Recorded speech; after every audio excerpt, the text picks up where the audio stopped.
What's up, everybody out there? Just as excited to see the rise of Skywalker as I am. I was doing my best to get this video out on the day of the movie so that you guys can enjoy what I think is one of the most incredible build kits out there on the market today. This is the 3D rendering design work of Dmitry Shtok of ShtokCustomWorx. And you can tell he put some serious time and passion into making this thing come to life. I'm going to, of course, go over, every single millimeter of the build and even talk about, some tips and tricks that I had to do to pull this off. This is an amazing but yet challenging build and will definitely test your cram foo skills. Matter of fact, about 3/4 of the way through the build, I was wishing that I had used 32 gauge wire on this because it's pretty cramped in here. But I was able to get my signature like clear shielding 30 gauge wires to work in this build, but it took some extra modifications to the 3D printed plastic part of the chassis on the inner core that, of course, protects it from the metal outer shell. This is printed brass. And so before I dive into this thing, I got to give some special mentions out to a few people that, helped this build come to life. Of course, Dmitry, first and foremost, an amazing designer in the 3D world, and so many other things he's given to the lightsaber community with NeoPixel connectors and making these connectors speak intelligently to all these Arduino based boards, now the CFX. It's pretty amazing stuff. Also, Devin Clark had a hand in getting this jump started and initially helped Dmitry with a lot of the measurements on the Sidious hilt. So thank you for that, Devin Clark, for helping Dmitry kind of jumpstart this project and get it off the ground. And then, Dmitry jumped in and just did his magic. Blew me away on this. I also have to thank Master Jeff Chong, who I built my first Sidious with and sent me the 89 Sabers Darth Sidious hilt all the way from Singapore, and I had never seen one or held one before. And right when I opened it up, I was like, this thing is insane. The weight to it is really heavy. I think it's plated brass, I'm not sure. It may be some other type of plating process on another metal, but it's very heavy. A magnet barely sticks to it, so I know it's not steel. But it's a pretty incredible design. So thank you, Jeff, for introducing me to this hilt. Because of course, then I ordered one right away, and this is mine. I never got around to installing it until now, and so I'm pleased to show off Dmitry's chassis inside my hilt, and it's just, I don't know, it's a really cool thing. Also, props out to Space Windu.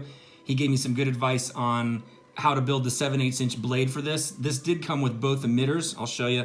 This is the 1" blade emitter right here, which I did build like a clear 1" blade for it, and then this is the 7/8" build, and I actually used the end of a TCSS heatsink housing, so like the metal, the copper part has been taken out of the middle, and then this is permanently attached to the blade, and then this screws in, and this just makes it a lot more solid in there.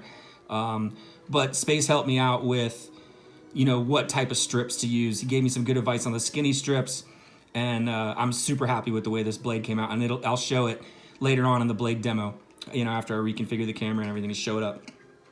So, moving on, let's go ahead and dive into this as usual.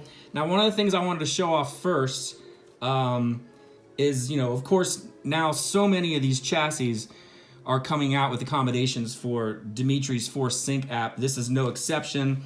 Somehow he was able to cram the app in here. So this is what I'll be using on the iPad. But I wanted to show you guys the way that I set this up. I don't know if I can get it all on camera here. But the way that I set this up is when I connect, and I'm going to be running the chassis using the Bluetooth. But the way I set it up is the second that you connect it, let's see if I can do this. Yeah, there we go. The second that you connect it, there's white candle flickering LEDs that illuminate the buttons when it's inside the hilt, but when it's just the chassis outside of the hilt, this is what it does. So this is something custom that I did, special to to light up the candle flickering white LEDs on the inside because I didn't want them to be on all the time. So when it connects to Bluetooth, this is what it does. So connect, and then you can see it shows that the Bluetooth is now connected. So I'm gonna turn it off for now. And so you can kind of toggle it on and off just by using the Force Sync app. And so all I do is hit the back button on here and it disconnects, right, like this, and the lights go out. So that was kind of a cool feature I came up with for myself. Because when it's in the hilt, it needs to light up the buttons. And when it's outside of the hilt, I just like being able to see the crystal chamber with no extra white lights that kind of interfere with the colors on the inside of the chamber. And so what I did was program the board to go ahead, and this is kind of like a new concept I've been playing with, but what I wanted it to do was illuminate, you know, initially in the color of what the blade's going to ignite to. So what I did was I used a clear Herkimer diamond, picked out a really nice diamond for this. It's kind of like a quartz crystal, but it's a Herkimer diamond. It's double terminated. Let's see if we can get in there and you can see it. But it's crystal clear. And so what I did is the way that I set this up is the usual 3-channel setup where channel 1 is the blade. Channel 2, there's a single 35-35 neopixel in the top of it that illuminates the inside of the crystal chamber and illuminates the crystal to whatever color the blade's gonna be when I turn it on. And then channel 3, you've got 5 35-35 mini strip neopixels in here and here that do different sequence patterns on channel 3. So that's how I set it up. So what I wanted to do was just kind of make the crystal look like, you know, it's giving off its own force energy right now instead of pulsing or being out no light at all, you know, when the saber's off. Instead, this mimics whatever color, you know, the crystal would be if it were actually giving off some type of force energy is what I wanted to do. But now that we're in here in the crystal chamber, I mean, look at the detail on this thing. I got the rhodium print on this top upper piece. Let me see if I can shut it off here so you guys can see up inside of here. I mean, the detail is just unreal that's been put in the 3D model of this. This is another option I used. I used button head screws here because the Sidious pommel, this part right here, the movie accurate version has a silver button head Allen in here. And so I wanted to kind of mimic that on the inside of the chassis. So I put them here, but you can't use them here and here because these buttons need to slide. Actually, this needs to slide out and clear the buttons through this channel way here when you slide the chassis out and this channel way here. So you can't use the button head screws there and there. I just used 440 set screws. Actually, no, I'm sorry. These are 256 set screws. But the buttons heads would go in other places just to sort of mix it up and make it look a little different. But yeah, I mean, the detail on this thing is just unreal. I mean, look, we got crystal chamber fins in here that wrap around. The aluminum tubes, of course, hide all the wires. And so let me just kind of rotate around, show you guys all the detail in here. I mean, look at all this stuff right here. It's just unreal. Okay, so let me fire it back up and we'll go back to red. Right here is the power switch.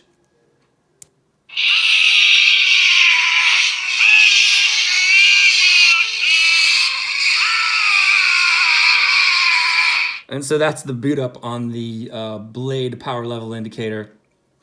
And so I don't know, I thought that was kind of funny. We know with NeoPixels that it's not unlimited power at all. It's actually very limited power, so I thought that was kind of funny and ironic to put it in there for the first quote. Okay, so let's start at the emitter. Let's go ahead and go to the first font so we get a nice red glow going on here. Let's see if I can do this. There you go, your Rise of Skywalker laugh. I cannot wait to see what happens with this whole deal and Sidious in the next movie. I'm freaking out.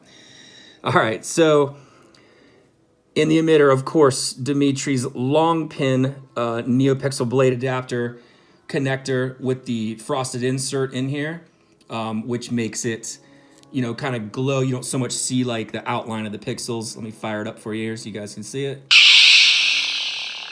And so this is an audio flicker blade between red and deep orange, and of course smooth swing. Also, mad props to Jesse Kirkbride. My God, this is a sick font. I mean, it's just loaded and packed with all kinds of really amazing things and sounds. He's really gone all out on every single part of the package. So this is now my favorite Sidious smooth swing font. And then I created some others and converted some Plector ones to smooth swing, and I'll go through those. But yeah, this font's unreal. So we've got a blue flash on Clash, and then smooth swing, of course. And yes, even in this small of a chassis, it's just unreal. So here's your accent lighting on the back of the chassis that's been incorporated in here. So we'll go ahead and blasters. And so what this blade does is you're noticing that it kind of goes to like a purple after it comes out of red mode, and it's like a cool down effect. So when the blasters hit the blade, initially it goes purple, and then slowly we'll go back to like reddish orange. So it has like a cool down effect that I built in there. So let's power down, get to the next font. So this is all in the programming. That goes down to yellow. Actually looks white on camera. Next font. Once more, the Sith will rule the galaxy.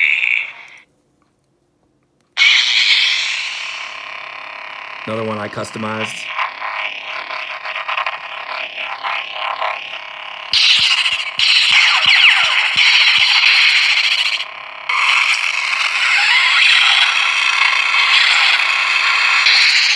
Let's flip it over.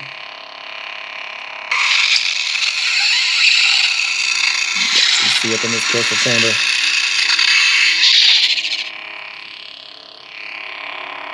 Shut down. Next font. Wipe them out. All of them. So I try to stay within, you know, kind of Sithy colors, your purples, your ambers, your reds. I didn't do any Jedi colors in here at all. I think there's maybe only 6 or 7 fonts on here, so I wanted to keep it minimal fonts, theme this all out as Sidious as I could with quotes and, you know, all kinds of dark side fonts. So I'm real happy with the way the font package came out. The reason I went with minimal fonts, because some of my other sabers have like 50, 60 fonts on them. This one I kept a small amount because I wanted to go crazy on the blade styles, which I'll show in the blade demo later on. But here we go. Warm up from white to purple on the accents.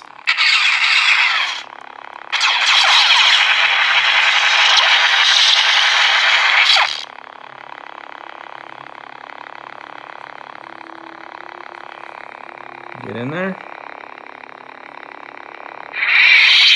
There you go. Cool down from purple to white.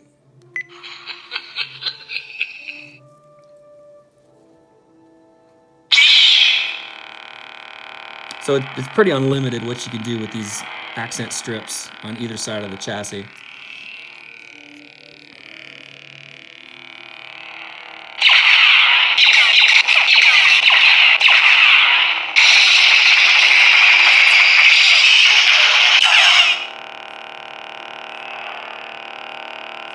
Try to get in here with the gloves on, as usual. All right. Next font.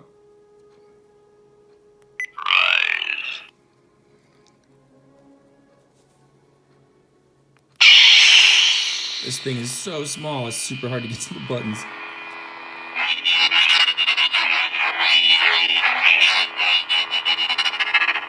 So this is the warm-up blade, which is like the metal forged blade. So it starts out red and then it goes to like a yellow, white, hot, and then cools back down again. But here's the effects.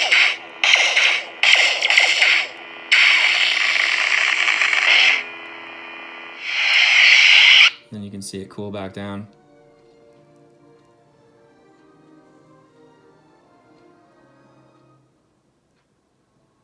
To red.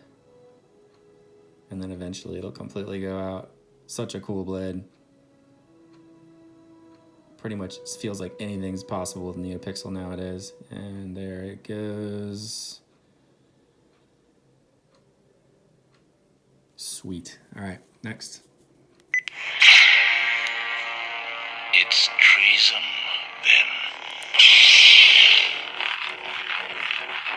then. Real quiet, smooth swing on this.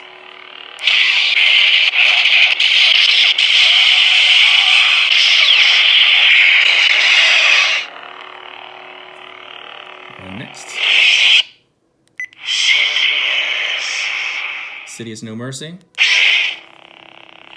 Saberfont.com.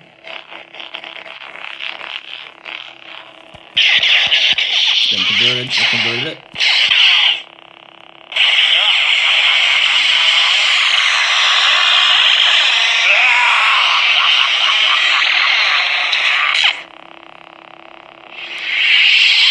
Next. I'm looking forward to completing your trick. In time, you will call me Master. And so this is a font that I put together myself, spent quite a bit of time on it trying to make it feel like you're being trained by Darth Sidious to learn how to battle with a lightsaber. Maybe somebody's done this already on saberfont.com. I haven't found it yet. Somebody let me know if somebody has, but here's my version of it anyways. So every time you hit a clash, every other time or so you hit a clash, because there's 4 silent clashes with no quotes, and then 4 that have them, and the same with the blasters. So that's blaster. Use your aggressive feelings, boy. Let the heat flow through you. Your field skills are no match for the power of the dark side. With each passing moment, you make yourself more my servant. Your field skills are no match for the power of the dark side. Let's see if we can get lucky on the clashes and get most of the quotes. It is your destiny. It is your destiny. Give in to your anger. One more. That is welling in you now. So if you hit it multiple times, it's kind of cool because the Prophet will actually layer it over top of one another. So watch this. It is your destiny. So it's pretty eerie sounding when you do that. Lock up. Break me down with all of your hatred, and your journey towards the dark side will be complete. All right, and then one last quote when you shut it down.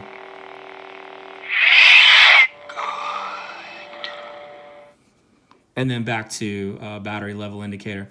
But we'll leave it here while I'm going over the different parts of the chassis. I know we kind of covered the crystal chamber already. And so Dimitri sent out a message on Facebook looking for somebody to prototype this in its final stages. And so I was lucky enough to be one of the people to submit first. And so Dimitri wrote me back and said, yeah, glad you want to do it. And I couldn't wait. This thing is just nuts. So, of course, I ordered the printed brass from Shapeways. Took about 3 to 4 weeks to get here because I think things were a little slow at that time. Normally it takes a little longer. It just depends. So the parts came in and I started prepping them, and Dimitri and I were going back and forth on pretty much just little subtle changes, things that need to be tweaked and moved so that everything would fit together smoother and easier for everyone. But very satisfying, when this build was finished, to be able to, pull off something this small. I mean, look at this thing. It's just tiny. But I'm just blown away at everything that he was able to pack into this build in such a small space. But let's see. Some of the details to go over.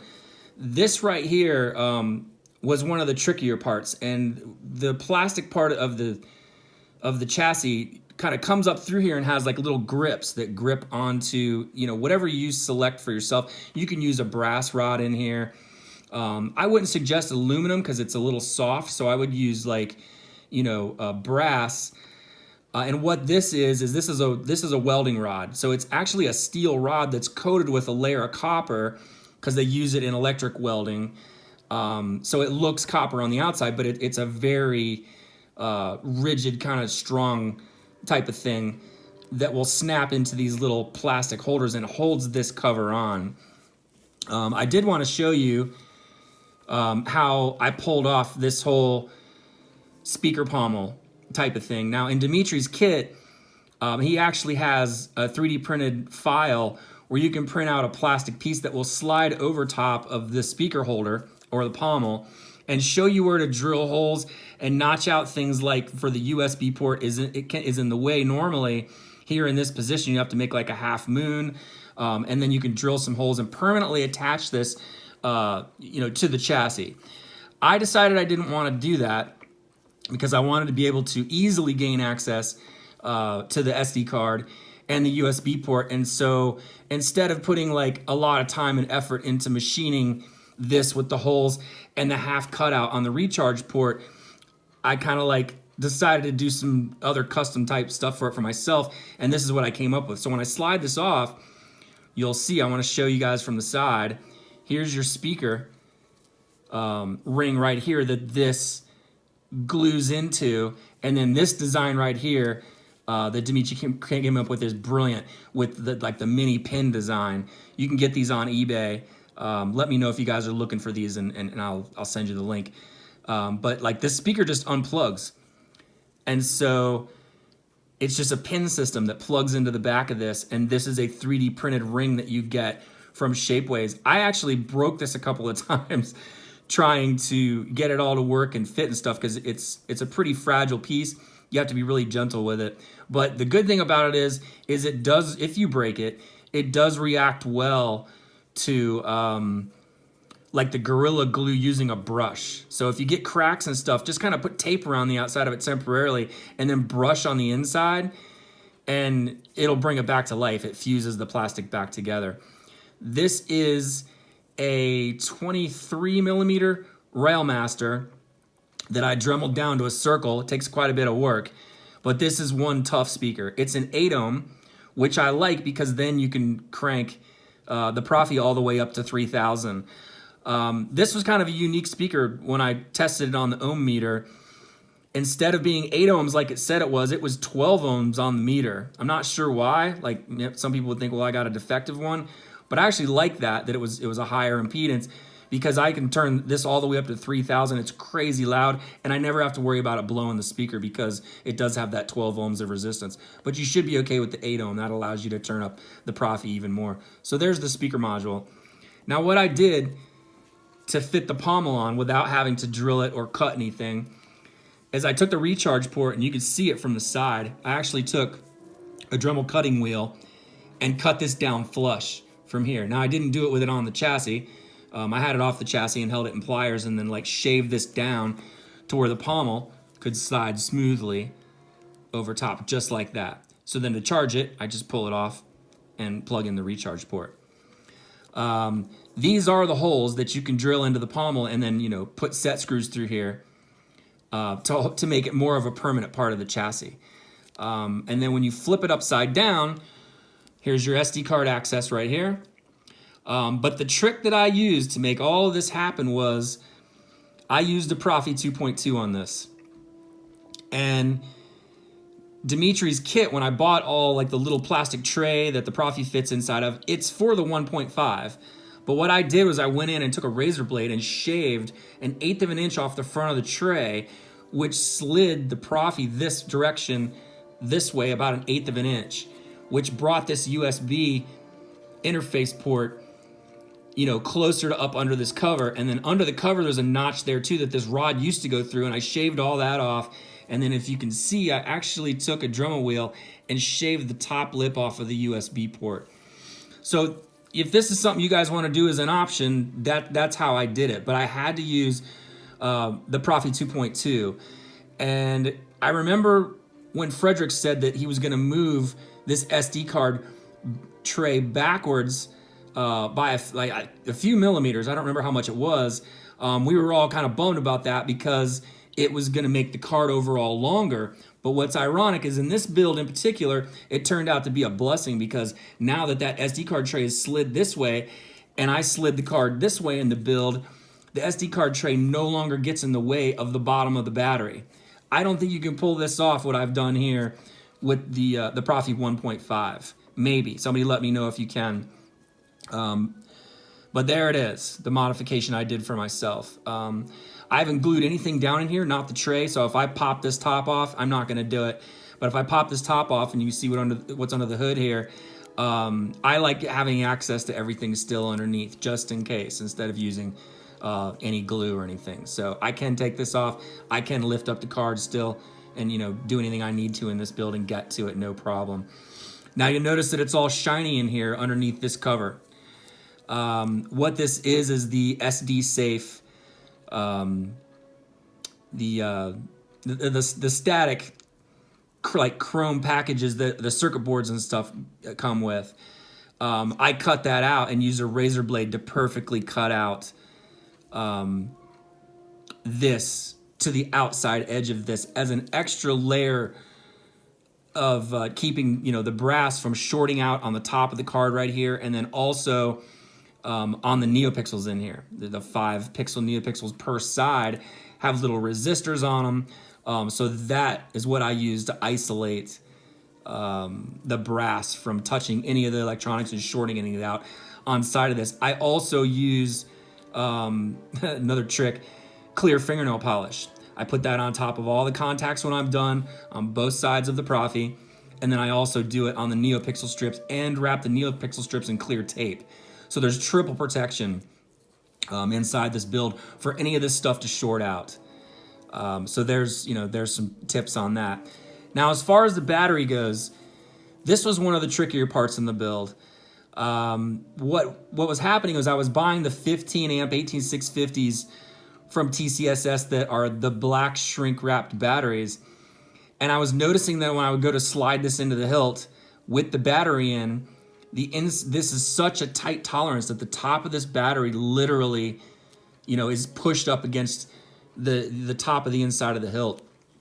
So what was happening is when I was sliding it in, the TCSS sticker was getting all wrinkled up and it was ripping it off, and then it would start to rip the black heat shrink. So I was having to take the stickers off over and over again. I went through like 3 batteries before I really started thinking, you know what, I don't really know if I want like a black battery in here. I kind of want it to match the chassis, and like I was thinking it'd be nice if it matched these aluminum tubes. And so what I did was I ripped the heat shrink off of the couple batteries that I had, you know, dinged the heat shrink on the black ones. And I used the chrome paint pen that Ethan Zimmer talks about. Thank you, Ethan, for that. That is such a cool thing. The only thing about these chrome pens that you get on Amazon is, like, if you paint something, for instance, like this whole battery, you can't touch it with your fingers. It'll get fingerprints. It'll start to look all dull. It doesn't hold that nice chrome finish. So what I did was I painted the battery without the heat shrink on it, let it dry literally for a couple of days, and then took clear heat shrink made for 18650s that's really thin, and I did the heat shrink over top of the 2 batteries that I had messed up the heat shrink on the black ones, and this was the result. Super happy with that. I mean, it has like a nice reflective surface to it that kind of matches, you know, this part of the hilt. So there's another tip. This uses the high amp kill switch in here. You're going to want to get that. I know TCSS now carries these, and then, Calcite out in the UK. So I'm trying to think if there's anything else I should go over. Yeah, I talked about the channels, so I can show you how this slides into the hilt. And so the way we put the speaker pod back on is I always look to see, it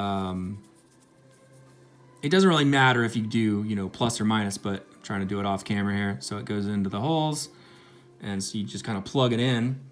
And one of the things about this build that you're going to want to be super meticulous about the entire time is, of course, wire management. You have such a minimal amount of wire space in here to work with. So I would highly recommend using 32 gauge if you can. I use 30, but then I use the Dremel to cut out some extra pathways for wires that are all hidden that you can't see, even when you take out the battery and everything. I hit it all. So let's see, put the pommel on like this, and so you line up the hole with the top of it down the center like this, and then take our hilt and pull the speaker set screw out, and then turn this around and just basically center it up.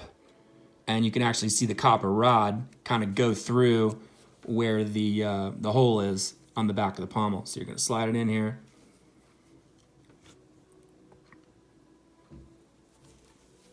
And try to keep it as centered as you can, because when you get it up there, it has to fit with the buttons.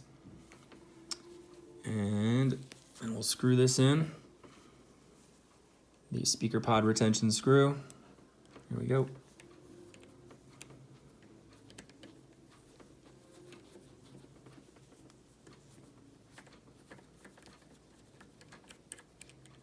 All right, that's in there, keeps it nice and secure.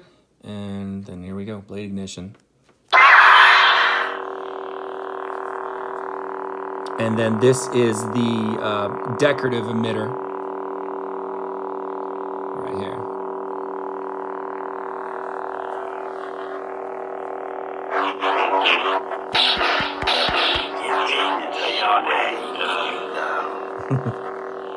So we'll go to Jesse Kirkbright's font, because that is my favorite, to show off the smooth swing.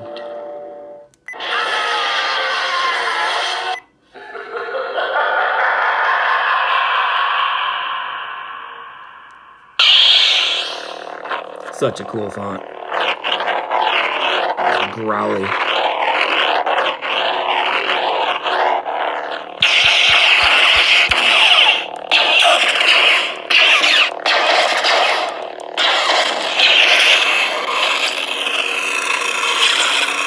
You can hear this thing is nice and loud with the Railmaster.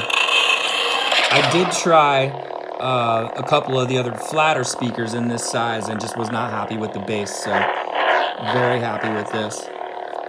All right, guys, I think that's gonna do it. I can't think of anything else to cover.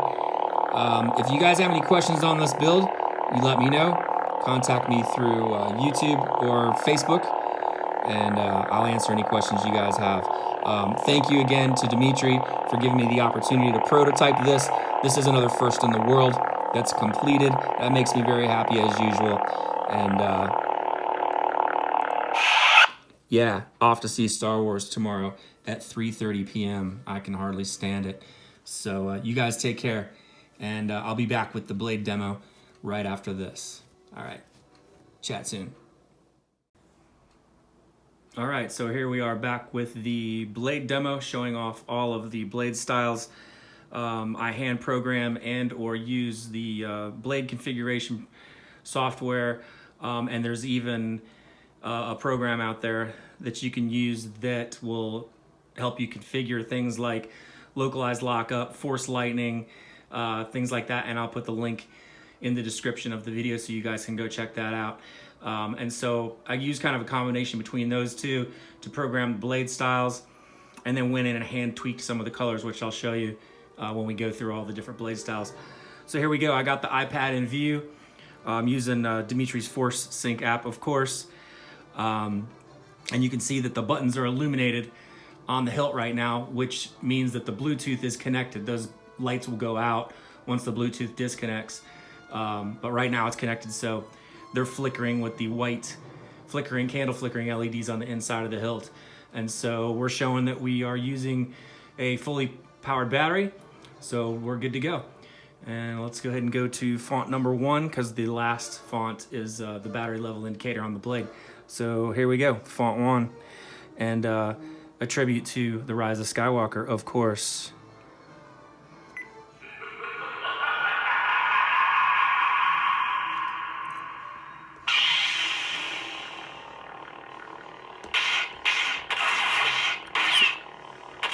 So you can just see what I'm doing on the iPad. I'm not going to call them out. Clash Blaster Force plays music, which is the theme, Sidious's theme. So we got to start with that. Then you have Lockup, Drag, and then Reset, which resets the board. So here we go. We'll start with clashes and go through the list, and I'll just roll through the fonts.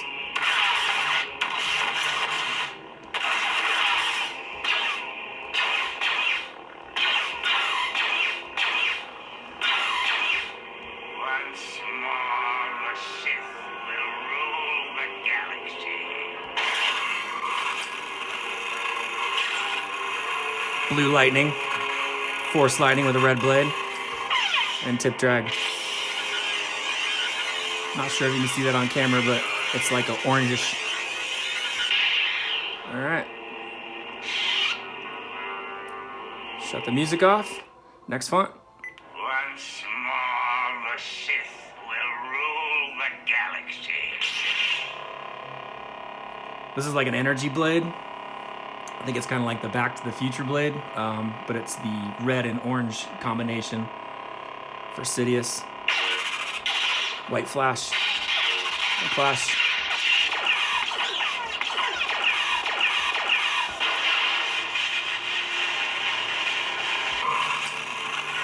Localized white lockup. Tip drag.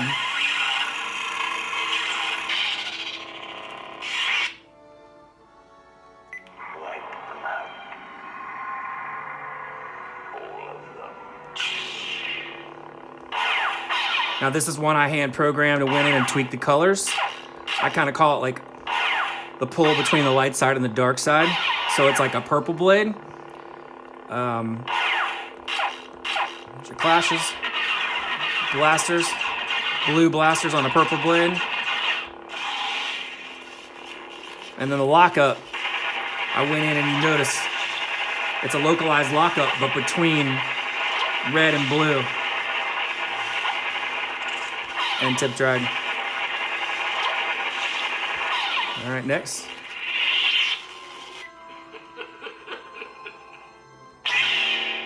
This is an amber. Audio flicker. Blue flash on clash. Love the blue blasters on this one.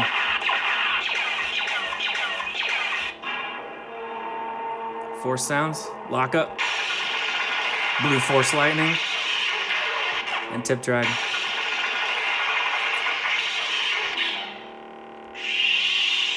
Next.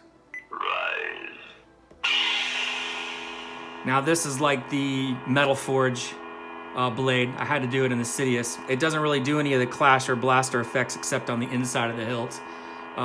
You'll see the effects on like the, you know, the LED little tiny bar graphs in there in the crystal chamber stuff, but this is just like a warm-up blade. I just think this blade is really cool.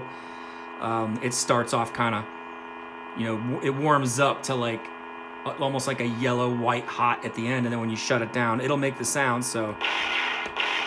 But no effects because the blade warm up is the effect. Okay, and so then when you shut it down, then it cools back off again.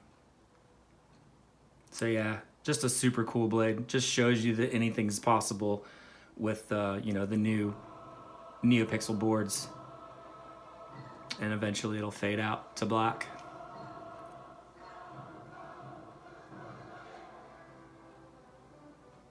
So cool.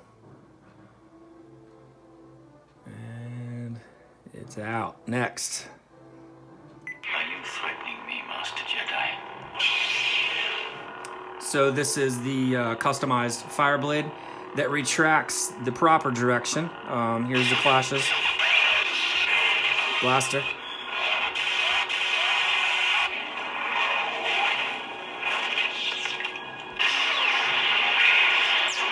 Lockup. Tip drag is even in the fire blade, which is unique. And then when you retract it, it retracts the correct direction. There you go. Of course, Sidious, I converted it to smooth swing. Like a cross between a yellow and an amber. I try to keep it somewhat in the dark side family of colors. Red blasters look amazing on this blade.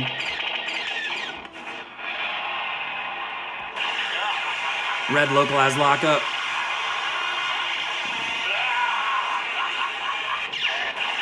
Tip drag.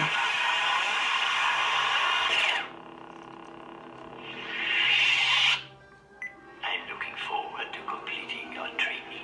And this is a font that You will call me Master.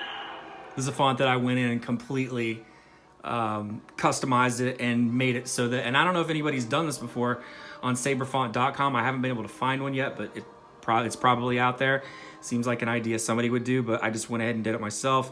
But I set it up so that you are training with Sidious outdoors in the rain. So it's a Sith rain blade. And so it's got all of his quotes cut up in different sequences to kind of make you feel like you're training with Sidious. So here we go. It is your destiny. So you have quotes after the clashes. It is your destiny.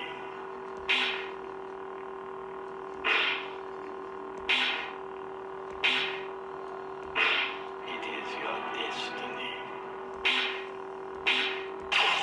Blaster. It has made you powerful. Your feeble skills are no match for the power of the dark side. With each passing moment, you make yourself more my servant. Force. You will find that it is you who are mistaken. Lockup. Break me down. Love this. So it's a localized lockup and a rain blade. Towards the dark side will be complete.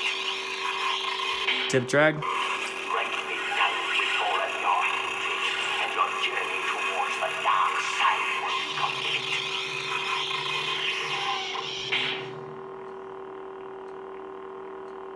And shut down. And then the last quote is for the power level indicator. So I thought this was kind of cool.